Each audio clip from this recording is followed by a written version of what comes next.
Welcome to this week's technique breakdown. Today we're going to break down a Kyokushin Karate specialty, high kicks from very close range. In Kyokushin Karate, oftentimes the fight is played out in very close range. You're standing toe-to-toe, throwing hooks to the body, and from there Kyokushin Karate fighters had to adapt and learn how to throw high kicks from that close fighting distance. And today I'm going to share with you how you can adjust your high kicks so that you can start landing them from close range fighting and surprise your opponents with a high kick that comes from out of nowhere where they're not even expecting it.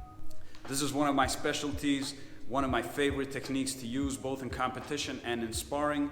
So today I'm going to break it down for you guys. So let's get to it. Alright, so a regular roundhouse kick to the head is exactly that, a roundhouse kick, meaning it comes from the side. When you're throwing a high kick from close distance, you can't really throw it from the side like a regular high kick because it's going to get jammed and you don't have enough space or room to move that much. What I want you to do instead is, instead of coming up and throwing the high kick from the side like that, what you want to do is you want to lean over slightly like this. Use your oblique muscles and your core to bring your knee and hip up high. And it's important that you really bring your knee up high and close to you. So get it up as high as you can. And from here, instead of snapping the kick out from the side, what you want to do is you want to snap it up diagonally. So I'm leaning here, I'm bringing my knee up, and then I snap it out and bring it back. So you can see the difference between coming from the side like that and coming diagonally upward. You can see that I'm leaning over, I'm bringing my hip up with my knee chambered close to my body, and then I snap the kick out diagonally. And if you see it from the side, it looks like this. I'm in my fighting stance, I lean over a bit, my knee comes up, close to my body. Not up here, but here. And from here, I'm not kicking from the side, I'm kicking up diagonally. And then I bring my kick back, get into my stance.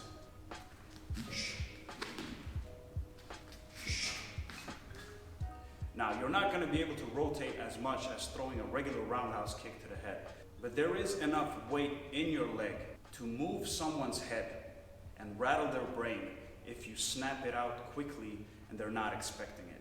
So what I want you to do is focus on technique and focus on the snapping speed of the kick.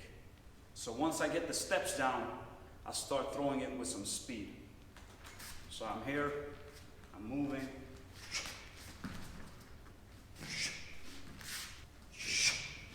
Alright, so now I'm going to show on the back what I mean by standing too close to the opponent to throw a regular roundhouse kick. So I'm in punching distance.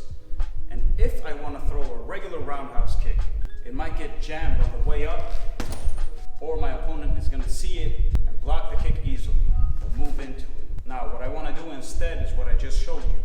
What's good about this is you can stand really close to the bag and still connect with it. From here, I can't land a regular roundhouse kick, but I can land the roundhouse kick if I throw it upward like I showed you. So I'm in front of the bag here, I lean over to the side, use my core to bring my hip and knee up, and then I throw the kick.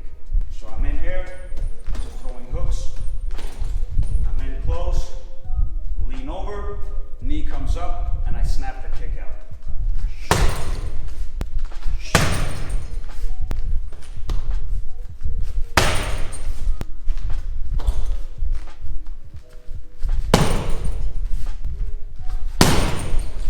So as you can see, just by snapping the kick out fast, you can create enough power to really make an impact with it. But a way you can add more power to it is if you turn on your supporting leg and put some more hip into it also.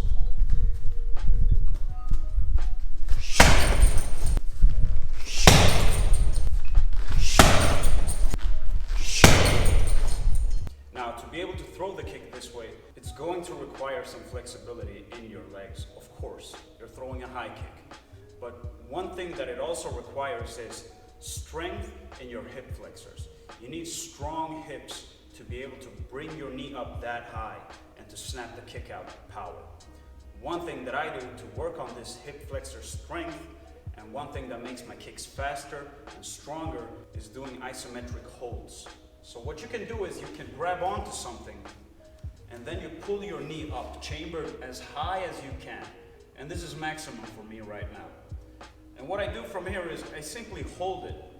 And what you can do is you can hold it for 30 seconds and do 2 or 3 sets at the end of practice, or you can go for 1 full minute. And to challenge yourself even further and work on your balance, you can let go and just hold it like this. Looks cooler and it's way more impressive. But holding on to something so you can focus on building that hip flexor strength instead of worrying about your balance is good enough. All right, guys, I hope you really enjoyed this technique breakdown. This was my bread and butter kick. It still is my favorite technique, and it's won me fights both in Kyokushin Karate and it's won me fights in MMA. And I keep working it and I keep using it and drilling it in MMA sparring because I know it's such a dangerous thing to have in your arsenal. To be able to kick someone in the head when they're not expecting it, when they think that they're in safe striking range with you, and you whip a kick out from out of nowhere, that's the technique that's gonna knock someone out. The kick that you don't see, but that lands because you set it up beautifully, you time them, you're in close, you lean to the side, and then you whip it up, it comes from out of nowhere. Especially if you're a shorter fighter like me, fighting taller opponents, then you have to pressure them, you have to stay in their face. And when you're in their face like that, they think that you're just gonna be throwing low kicks and hooks and knees and all that, and then from out of nowhere, a high kick. So let me know in the comment box below what you think about this. Please, guys, this is my favorite technique to use. Try it out for yourselves. Try it out in sparring, try it out on the bag. Then when you have it down to a T, throw it in a fight and see if you can make it work for you. But also stretch, because you want to be able to do the move and not be restrained by your inflexibility. Is that a word? I don't know. You want to be flexible enough to use this technique and do the isometric chamber holds. It's going to help you with all of your kicks, not only this one, but if your hip flexors are strong enough, it's going to make your kicks come up faster and you'll have more power in them. That was all for this week, guys. As I said, leave a thumbs up, leave a comment in the box below, share this video, show your mom, show your dad, show your sparring partners. Help me make this page grow so I can keep making more content for you guys. Thanks for watching. I'll see you next week.